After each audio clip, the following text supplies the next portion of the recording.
We are live, and I am here to show you guys how to win money in poker. Poker is what they say a hard way to make an easy living. What I like to think of it as a fun way to spend your time and actually make some money while you're doing it. Trying to make a living off of it, I don't recommend quitting your day job. However, just because of the variance is so sometimes you win, sometimes you lose. But the reality is, in the long run, if you are managing your bankroll correctly and you're playing a very solid style, you're gonna make money. And there's gonna be ups and downs, but the ups are gonna outweigh the downs if you're playing well. If you're playing better than your opponents, you are going to make money. So, some of the key things that you want to do is pick that are bad and just play. Try to play strong hands. So here we go. I just nailed this turn card. That's pretty easy. Nailed it. 5. He's calling down 2 streets, so I'm gonna have to assume that he most likely has an ace. So let's just jam them all in. Yep, got him. Boom, and I just made $50, just $45 or something like that just now. 48. I just made $48.67. I don't know if that's the right math, but I doubled up just like that. And how long have we been on this call for? Like 5 minutes? Okay, not even. Boom, just made that money. All right, but no, the truth is it doesn't always come that easily. That guy could have had pocket aces. I mean, could have been unlucky. But in the long run, that pocket 5s is going to be the best hand. And that guy's calling 2 streets there. Yeah. So it's pretty easy to make money. You got to be able to lose the money, though. You can't be afraid to lose the money. If you have $100 to your name and you buy in for $100 and you don't have money to pay rent if you lose, that is a recipe for disaster. Even if you play perfectly on any one particular hand, you could lose all of it. So I do not recommend betting your paycheck in a poker game. However, I do recommend maybe saving up a little bit of money, maybe saving up maybe $500 or $1,000 over some time. You can save like $50 a week for like 20 weeks. Okay, or $50 every paycheck. So that's what is that, like 2 paychecks a month? 10 months. So like save up for a year. You get $1,000 that you have set aside to invest in poker, and then play small games. Don't play $1,000 buy-ins. Play like $25 buy-ins. Okay, so I bought in for $50 here, and I already got 100. I mean, that's an instant double. That's how the game is. It's fast. But I have like $3,000 on this site. And I have other money behind in case I go on a bad downswing. I don't think I'm going to lose $3,000 playing $50 a buy-in, but that's because I'm a good player. I'm patient, and I try to only play when I have lots of time to play, and I really focus in on what my opponents are doing, and I try to find ways of exploiting their strategy. So a lot of you guys are hearing this, and you're like, "Damn, dude, this guy knows what he's doing." There's probably all these guys are probably like know what they're doing, and the truth is they don't. They do not know what they're doing. These guys, most of them are just idiots. I mean, I'm sorry if one of these guys is watching the video. I'm not saying all of these guys at my table are idiots, and I'm not going around calling everybody idiots every time I play poker because I don't think that's classy. But this is between me and you guys, the viewers, you bros. I got to tell you, a lot of these guys are very bad at this game, and you should not be intimidated by them. I don't play this garbage. This is garbage. So, I mean, for a beginner, we're looking at beginner strategy. So I would not play this. I would not advise a beginner to play this. Some players can play this hand and figure out what's going on after the flop. They have years of experience. I just recommend just getting out of the way with this type of Jack-7 offsuit. It's even if you flop something good, it can still be hard to make a lot of money on the hand. So, yeah, I want to talk over some beginner strategy because, like I said, some of you guys might be hearing me talk about people that really focus on the game and stuff. From a beginner standpoint, a lot of times you're not going to know what the heck's going on. And if you're trying, you're going to still be like, I don't know what's going on. So let me start off by saying when you're going to raise 2.5 to 3 times the big blind. So $3. Okay. Generally speaking, raise that. If another person comes in and limps in front of you, make it $4 because he probably has a little something that he can play. You want to charge him up. Also, your hand selection. Don't just raise with any 2 cards just because you feel like raising. That's not smart. You should raise with cards that you think are going to yield a profit. So what you want to do is look at the queen and see the 6 and realize they're not connecting enough to make a straight. You cannot flop a straight with it. They are not the same suit. So you cannot flop a flush. You cannot flop a flush and you cannot flop a straight. Let the hand go unless you have an ace. We'll talk about that later. But even those hands, even like ace 7 offsuit, if there's a raise in front of you, just get out of the way. Assume that he's probably got a better hand. And if he doesn't, he's probably going to flop better than you. I mean, not really probably, but you're probably not going to flop something very good. I mean, let's talk about some real basic facts. First of all, any 2 cards have the probability of hitting a pair right around 33% of the time on the flop. So that means if you have an ace and a king, you are going to flop an ace or a king 33% of the time. That means 66% of the time you are not going to flop an ace and a king. Same thing for an ace and a jack. Same thing for a king and a 2 or a 2 and a 3. Now, I'm not saying that it's 33% of the time you're going to flop top pair. If you have an ace and a 2, that means half the time of that 33. So what is that? 16.5% of the time you're going to flop an ace, and the other 16.5% of the time you're going to flop a 2. And then, you're going to flop 1 pair. Now, there's some smaller numbers where you're going to flop 2 pair, but it's not. It's like 1 out of 22%. 1 out of 22 times you're going to flop 2 pair, and the probability that you're going to flop trips. Well, you don't count on flopping trips, but you are going to flop trips sometimes. Now, there's 2 types of 3 of a kinds in Hold'em. You could have trips, which is where, let's say you have an ace and a jack, and 2 jacks come out on the flop. So you have a jack here, and a jack in your hand. I'm saying ace jack. Just forget about the ace that's out there. Just say it comes jack, jack, 7. You have ace jack. That would be trips. There's another kind of 3 of a kind that's called a set. And that's basically if you started with 2 of the same card, 2 matching cards, like a 3 and a 3, a 6 and a 6, or a king and a king. It's called a pocket pair. And if you match that pocket pair to the board, somebody, like say you have 2 3s and a 3 comes on the board, you have flopped what's called a set. So there's trips and there is a set. It's not a big deal. You don't have to have that memorized to win. In fact, you could win without even knowing what those words mean. So, yeah. Anyways, the probability of you flopping trips is less likely than the probability of you flopping a set. The probability of you flopping a set is about 1 in 8. So 1 in 8 times when you have a pocket pair, you're going to hit a set. So that's not very often either. But you're going to need to know that math for later on. So this is, like I said, this is basic beginner strategy. Now we started with, okay, so here we have pocket kings. So that's a good thing I finished out that other stuff because we're going to play this hand now. So hopefully we get some action. Looks like nobody's coming in. So this guy, if he raises the button, we're going to re-raise.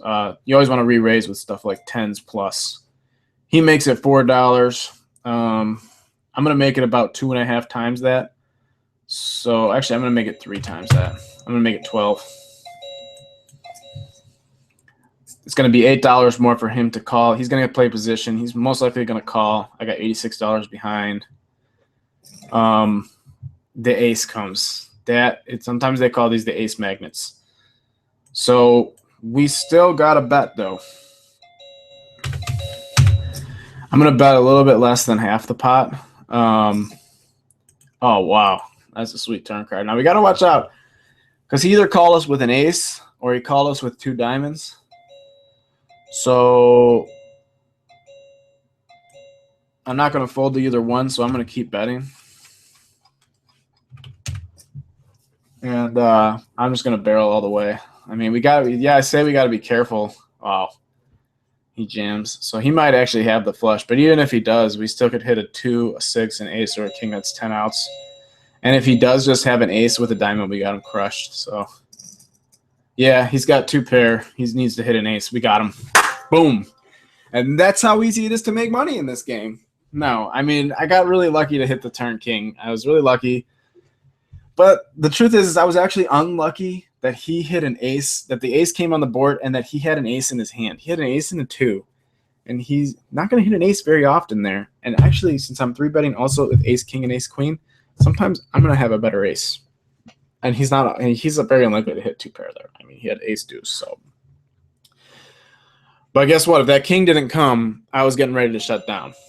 Let's talk about this hand a little bit more, because by now I'm probably going a little bit too fast. I wanted this to be a beginner video, so I'm going to talk about this hand, because these hands you gotta know how to play them. I'm sorry for the random board out there right now. Like right now, the Google Hangouts is just messing with me. So I'm trying to find the way here. Nope, that didn't work. We're going off into infinity and beyond. Let's come back to reality. All right, screen share. And let's take a look at this one. There we go. I got it. All right, here we go. So pocket kings. This is, again, we're back to this hand. These are the types of hands that we really like. So he raises to 4 times the big blind. Remember how I said to make it 3 times the big blind? Well, the reason is because now since he makes it 4 times the big blind and I have a big premium, it's going to cost him $12. If he made it $3, I probably would have made it like 10, and it would have cost him less money to try to crack my kings. So he made it more expensive for himself. Now, we're not always looking to call 3 bets, but I'm just saying that he made it 4 times the big blind. He kind of forces me to have a really good hand. So I'm betting only – so he should have only made it 3. He made it 4, though. That's his mistake. That's what I'm saying. These guys are bad. I make it $12 with pocket kings. He calls. The flop comes ace high. Now, I don't like that ace at all. I do not like this ace because I have pocket kings, and if he has an ace, I'm losing this hand most likely unless I hit a king because I'm just a boss like that. But I didn't. I mean, I normally am not going to hit a king.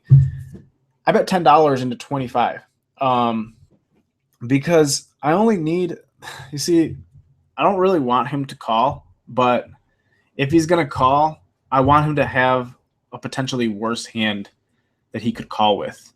So if I just come out and I bet $20 and he's got like pocket sevens, he's probably going away. He's going to put me on the ace. If I bet $10 though, and there's 25 in the pot, now he's getting like 3.5 to 1 to call on his money. He's probably going to pay me that $10 with some worse hands.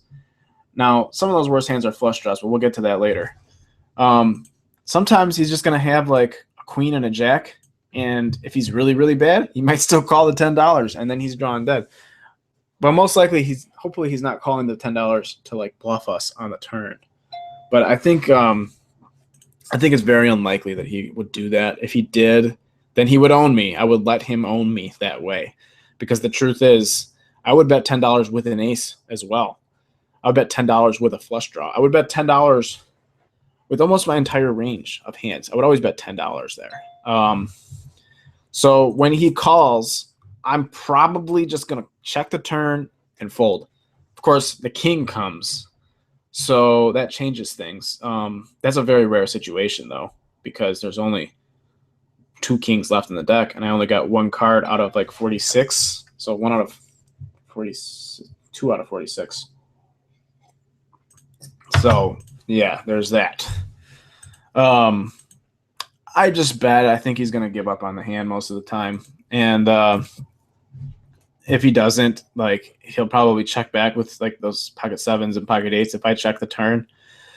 And then maybe I'll put a small bet out on the river to try to milk him for a little bit more. Or maybe I'll just check it and see if he checks back and be happy about that with the kings. But since I turned to the king, we have to now go back into the tank and try to figure out what hands did he call me with. Okay, well, if he called us with the 7s and 8s like I was just talking about, chances are he is not putting any more money into this pot unless he has a diamond, like pocket 8s with a diamond.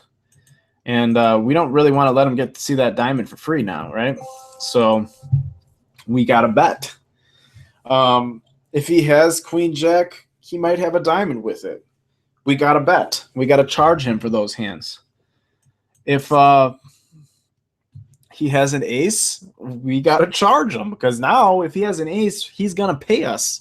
A lot of times guys are just going to call on the turn here. Even with 2 pair, he's just going to call. I bet $18 on the turn, and he went all in, and I was just like, well, now I know that he's probably got a pretty good hand, and a lot of times he's going to have the flush. Sometimes he's going to have the flush. We got to know that when he's calling the flop, he's going to have the flush some of the time.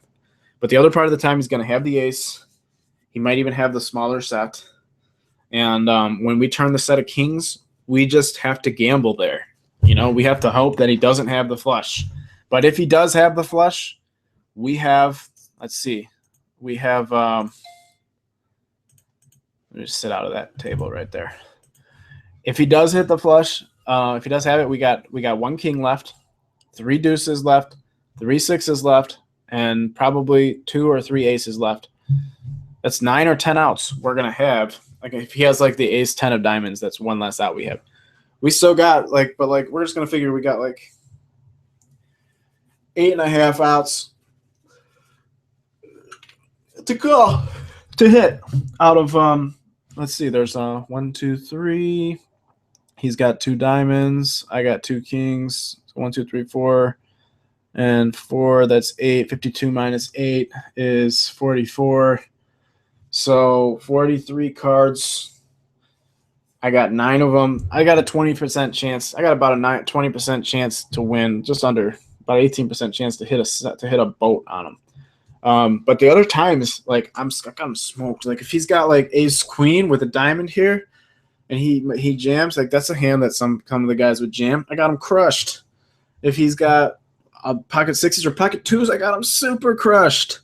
So we don't want to check here and let him check back with like ace 10 without a diamond. We want him to have to pay.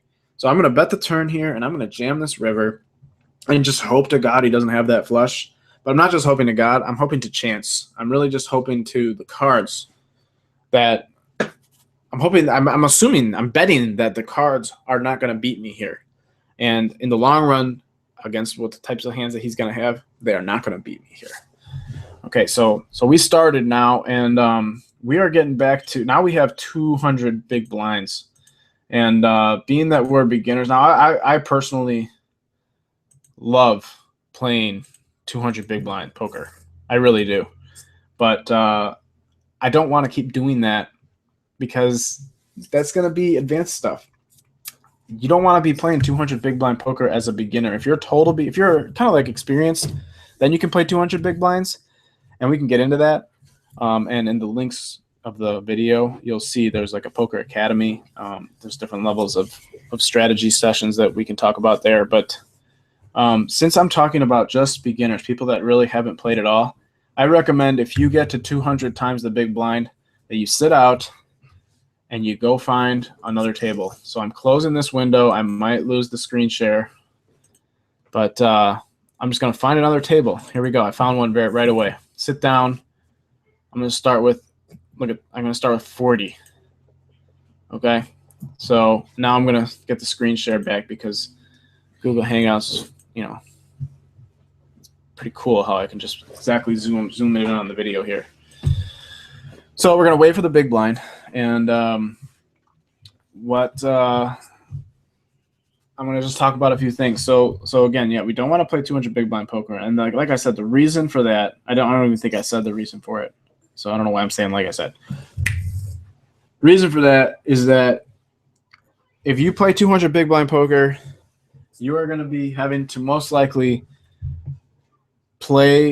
make decisions on the flop, make decisions on the turn, and make decisions on the river, which can get very, very complicated, especially for a beginner. It can get complicated for advanced players to play 200 big blind poker.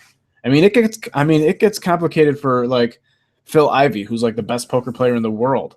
Sometimes Phil Ivey spends 5 minutes trying to figure out what to do. Now, if the best poker in the player in the world is spending 5 minutes trying to figure out what to do on a hand, guess what? That means poker's hard. But that's because he plays 200 or more big blinds in every single hand.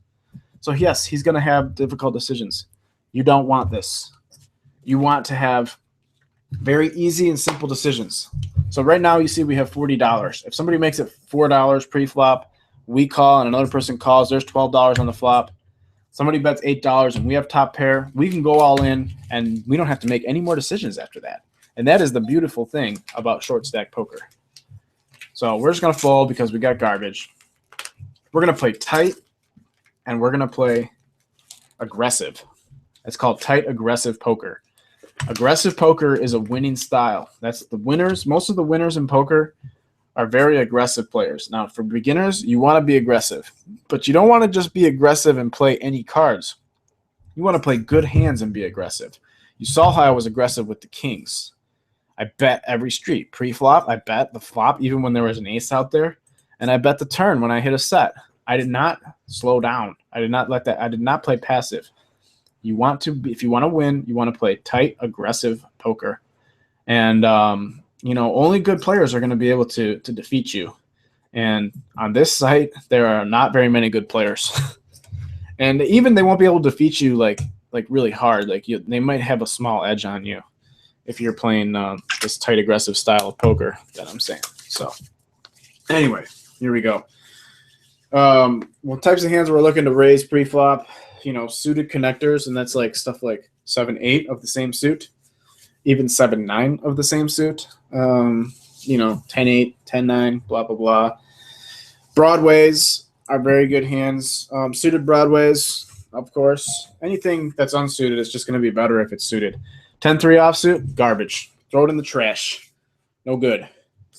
I want you guys to win, so please don't play 10-3 offsuit if you are trying to use my strategy. If you play 10-3 offsuit and you claim to be using my strategy, you are wrong. See, I'm going to fold it 2 times in a row. Even though I got it 2 times in a row, I'm still folding it. But it doesn't matter. If you get a hand 2 times in a row, it really doesn't matter. If it's that bad of a hand, it shouldn't matter. Sometimes position can depict what types of hands you should be playing. Well, this guy has the button, right? So he's going to be last to act on every street. Now, for a lot of experienced players realize that being in position is an advantage to being out of position. But for beginners, I'm going to tell you guys, being the last person to act, see how he's got to think and he's got to go first, and then he gets to go second. This guy has more information about what this guy's doing, and this guy doesn't have information about what this guy's doing. So being out of position is a disadvantage. So you want to try to avoid that where you can. So, this guy might not have as good of a hand as me. He might be raising with something like 9-10 or 7-9, but he has position on me. If I call $2 here, the pot's going to be $6.50. I'm not going to know what to do. Even if I hit a king or a 7, it's going to be hard for me to figure out what to do.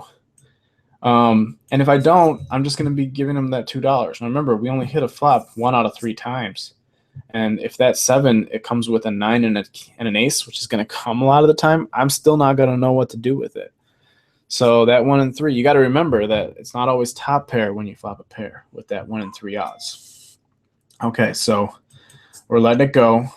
If it folded to me, I probably would have raised this hand against the big blind. Even though I'm out of position, I would have the aggression factor. That's another thing. So here we go. This is obviously the best hand in poker. 2 aces. You cannot get better than that. If somebody wants to go all in pre-flop with me, I will bet. Well, I'm a gambler. I'll probably bet way more than I should. But I'll bet everything in front of me. If I'm at the table and I have 2 aces, once I've made that decision to put that money on the table, I want to get it all in pre-flop. So let's make it 3 times his open size. And with the 2 aces, we're going to hope that he's going to call. If he folds, I'm going to cry. Oh, no, he folded. And some people will say I should have just called. But you see, we're playing tight aggressive. We need to make our decisions make bad play. We need to make our opponents make bad decisions or bad plays.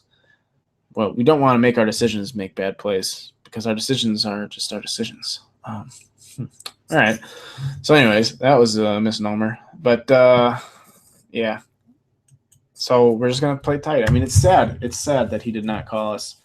So maybe the knife Rusty is slightly more disciplined than the next guy. But anyway, I'm also going to raise there with pocket tens, pocket nines, maybe pocket eights. I'm going to raise there with ace king. I'm going to raise there with ace queen. If I'm really feeling like he's got garbage doo-doo, I'm going to raise him with like king queen. Garbage doo-doo would be something like 10-3 offsuit. Or even if I think he's got like maybe something really cheap, like 4-5 or something.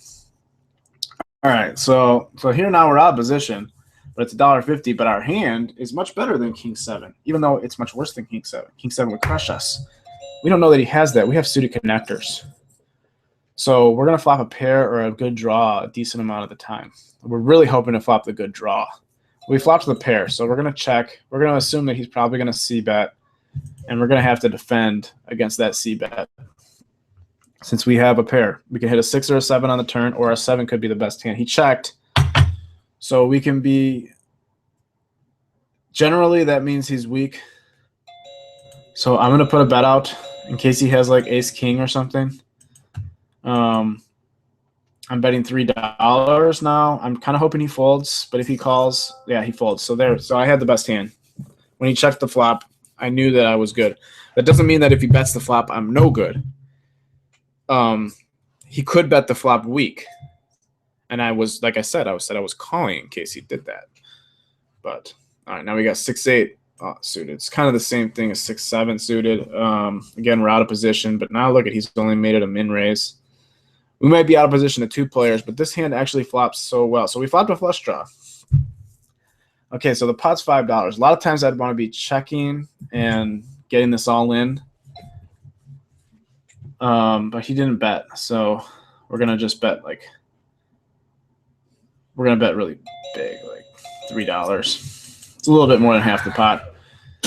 He's showed weakness on the flop. If he calls here, we can always hit a heart or a 6 or an 8 and most likely win the hand. But if he folds, he probably folded something better than an 8, maybe like a 9. So, yeah, we're just keeping it simple, though. Those suited connectors are hands that are good to play. And you want to just, see, the reason I would check jam, let's talk about that a little bit. It's just like I want to get you guys kind of like in this short video. I want to keep this video short. And I really want to make sure I cover like most of the types of plays that I'm going to be trying to like advise you guys to play. So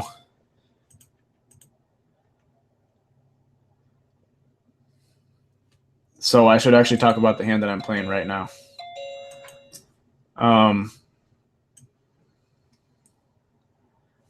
It looks like it's reversed, and it is, but I'm betting $3.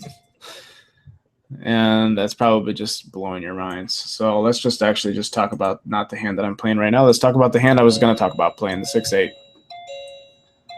And let me play the 9-10 on my own. I'm going to slow down because I'm trying to think about like what's going on here. Maybe I should just do it like I'll just screen share and I'll just share the whole screen. Boom. Now we can talk about it all at the same time. So I c-bet the flop with the 9-10 because you want to c-bet flops. If I had 2 callers, I c-bet a little bit bigger. And this guy called me, and now I turned to 9. But the 9 doesn't really beat a lot of hands that he could be calling with. So I'm checking, and I'm letting him take it.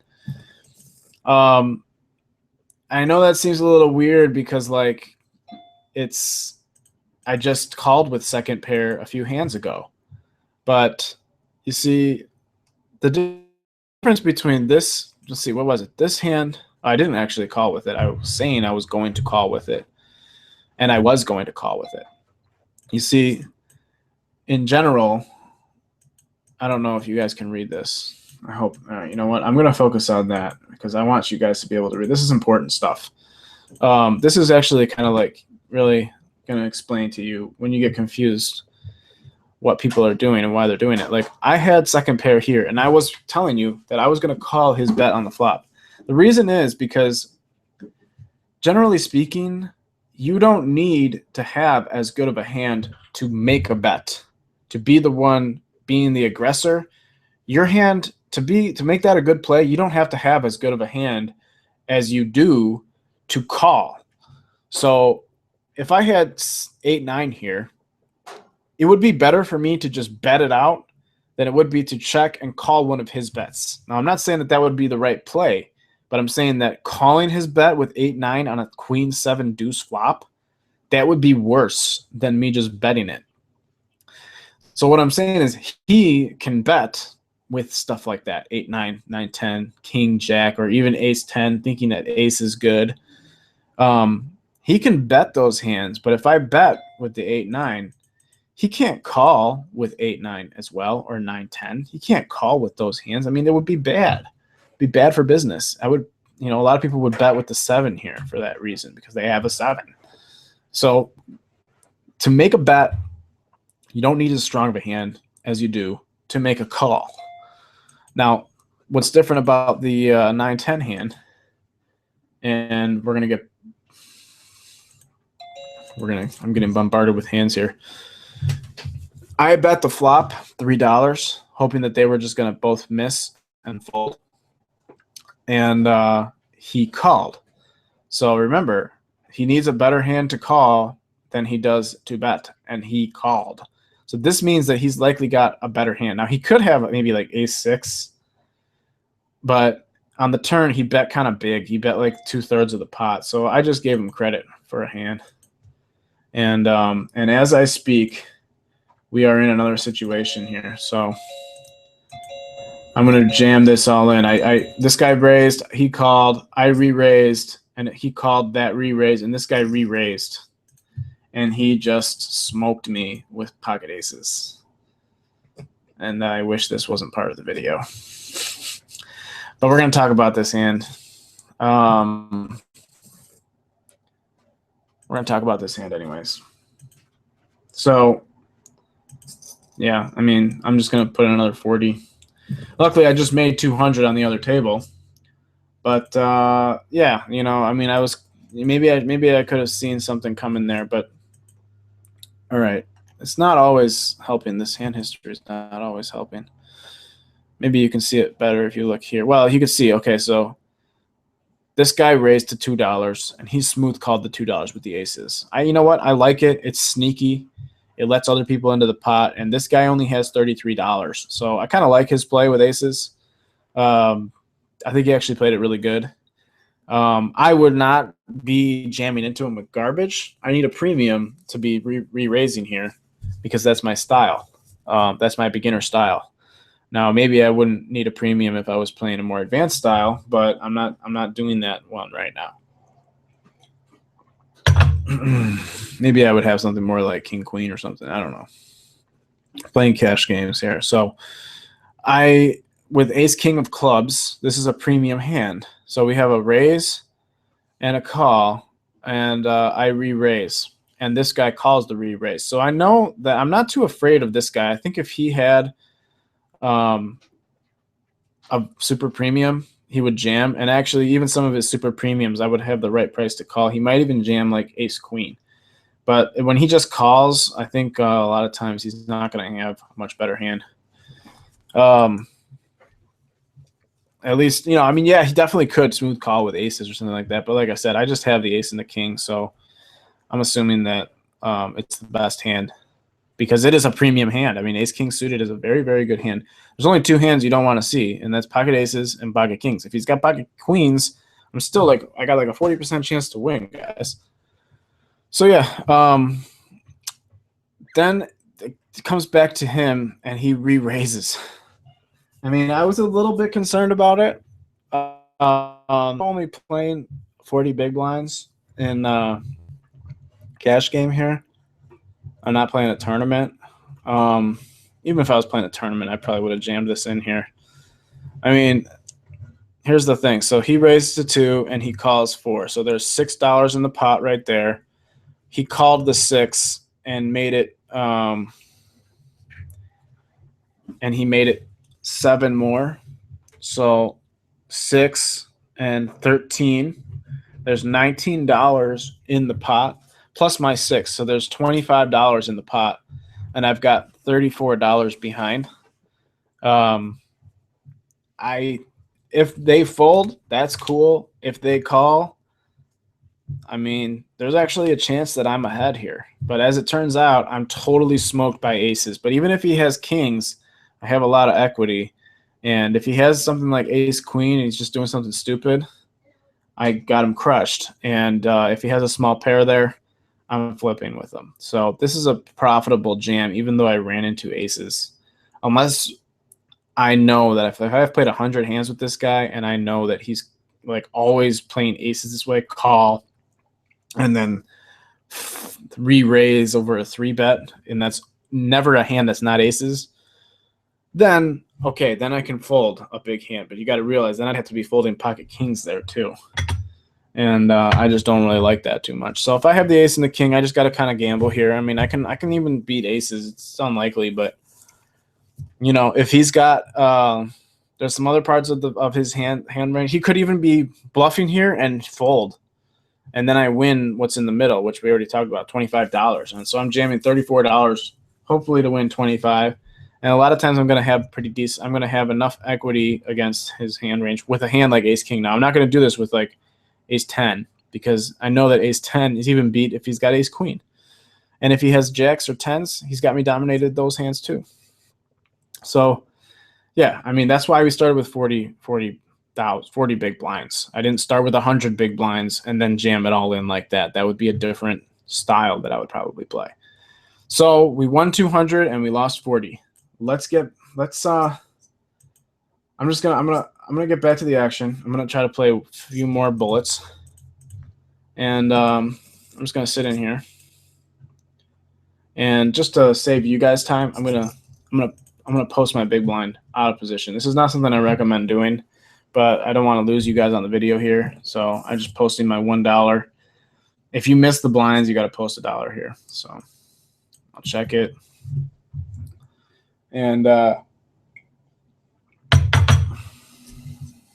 yeah. So I gotta fold it.